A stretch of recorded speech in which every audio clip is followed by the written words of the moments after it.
Lufta SBA-Izrael me Iranin po I trondit bizneset në mbar botën, duke rritur çmimet e energjisë, duke bllokuar furnizimet me lëndë të para kritike dhe duke ngritur pyetje në lidhje me besueshmërinë e rrugëve tregtare kritike për mallrat që nga ushqimet tek pjesët e makinave. Konflikti në zgjerim ka bllokuar korridoret kryesore të transportit ajror dhe detar përmes lindjes së mesme. Transporti detar përmes ngushticës së Hormuzit ngadalsua pothuajse në një ndalim. Rrugët e tranzitit ajror të ngarkuara në gjirin persik janë mbyllur. Çmimet në rritje të naftës dhe gazit kanë rritur kostot për kompanitë, duke kërcënuar fitimet dhe duke shtuar frikën për një val të re inflacioni. Një rritje e çmimeve të benzinës është një tjetër goditje për konsumatorët amerikanë. Një galon benzinë në të gjithë vendin u rrit $2.98, krahasuar me një javë më parë. Kontratat e ardhshme të naftës së papërkunuar Brent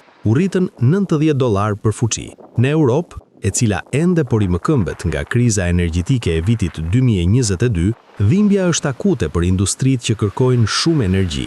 Instituti Ekonomik Gjerman thate enten se nafta me $100 për fuqi mund t'i kushtoj ekonomisë gjermane 0.3% të PBB-s këtë vit dhe 0.6% vitin e ardhshëm, një humbje që arrin në rreth €40 miliardë.